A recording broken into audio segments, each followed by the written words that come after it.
Let's be honest. The moment someone buys a Lamborghini, they stop being just a person. They become a character. A walking, revving, Italian leather-wearing character that the rest of the world has already written a script for before they even get the keys.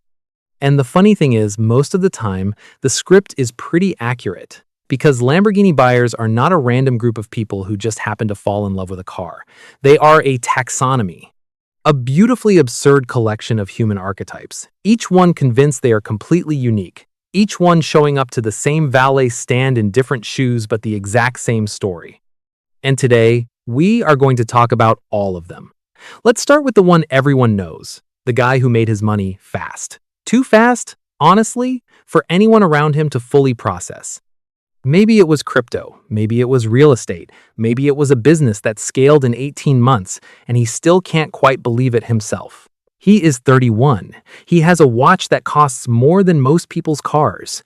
And he just bought a Huracan because, direct quote, he deserves it. He doesn't specify what he deserves it for. He just knows he does. The Huracan is the perfect car for this person. It's the entry-level Lamborghini, which in the Lamborghini world means it only costs around $200,000, which in any other world means it costs $200,000.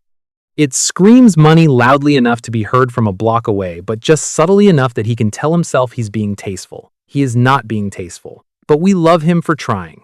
And to be fair to him, he is 31 years old, and he owns a Huracan. Whatever he did something right. We are not going to take that away from him. Then there's the guy who has been rich for a very long time. Old money. Not ancient, but established.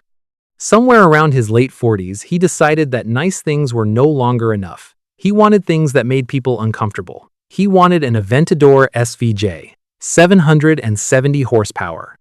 A naturally aspirated V12 that sounds like the apocalypse decided to take up motorsport, aerodynamics that physically change shape at speed. This is not a car. This is a provocation. He spent 30 years being the responsible one, the sensible one, the one who made smart investments and said the right things at dinner parties.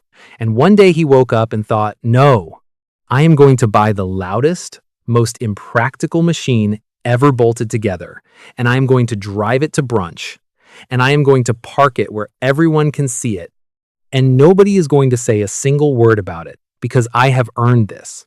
And you know what? He genuinely has.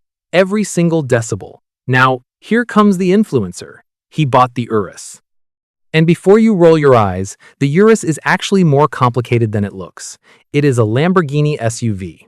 When it was announced, the purists lost their minds. Forums were on fire. People were writing passionate manifestos about the death of the brand. And then the Urus became the best-selling Lamborghini in history, and everyone went very quiet. Because the truth that nobody who hates it wants to admit is that it is extraordinarily good at being what it is. 0 to 60 in 3.5 seconds. It handles in a way that defies physics and common sense. It looks like a Lamborghini ate an SUV and the Lamborghini won. The influencer loves it because it's the perfect content machine. Aspirational but not intimidating. Expensive but not so exotic that his audience feels completely alienated.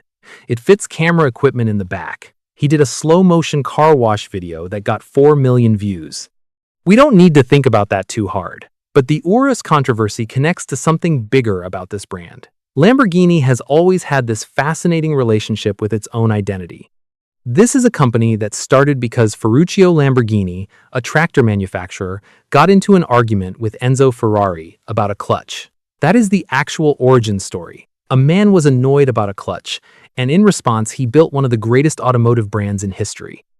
Everything that followed has that same energy, impulsive, emotional, slightly irrational, and ultimately magnificent.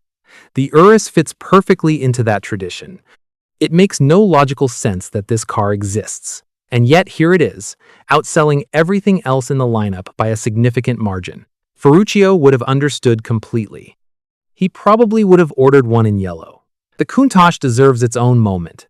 If you grew up male and interested in cars at any point between 1974 and 1990, the Countach was not just a car. It was the poster on the wall of every bedroom, every garage, every waiting room in the Western world. It looked like something a child would draw if you told them to design the fastest car possible and then gave that drawing to engineers who took the child completely seriously.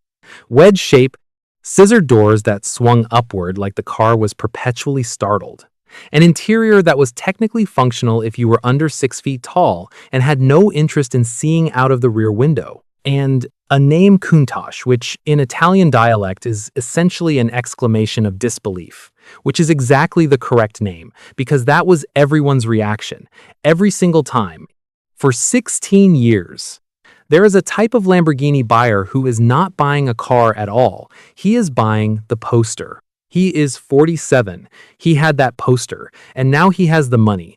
And this transaction is not financial, it is emotional. It is him reaching back through time and handing something to the kid who used to stare at that wall. And that might be the most human reason to buy a Lamborghini that exists. Then you have the track guy.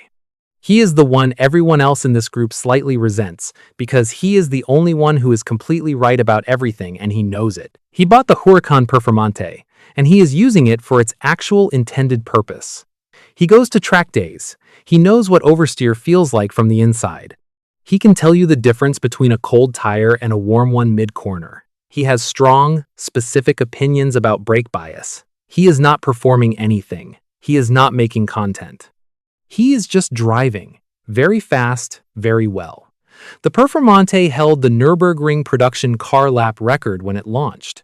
The active aerodynamic system redirected airflow in real time depending on what the car needed in any given corner. It is a genuinely serious piece of engineering that happens to look like something from a video game. The track guy can explain all of this in extraordinary detail. Nobody at the dinner party wants to hear any of it. He explains it anyway, every time, at length, with hand gestures that simulate cornering forces. And then there's the surgeon, or the lawyer, or the orthodontist. He is 53. He has worked extremely hard for a very long time in a profession that is important and demanding and not particularly glamorous. Nobody has ever looked at him across a restaurant and thought, that man is interesting. He drives sensibly, he invests wisely, he shows up on time, and one day, after decades of all of that, he walked into a dealership and ordered a Lamborghini in a color that his ex-wife would have hated. Not because of the ex-wife, necessarily. Just because he can now. The color matters enormously here. Lamborghini buyers choose colors the way other people make life decisions. Verde Mantis, Arancio Borealis, Giallo Orion. These are not paint options. These are philosophies. Tiny, six-figure declarations of who you are and who you are completely done pretending not to be.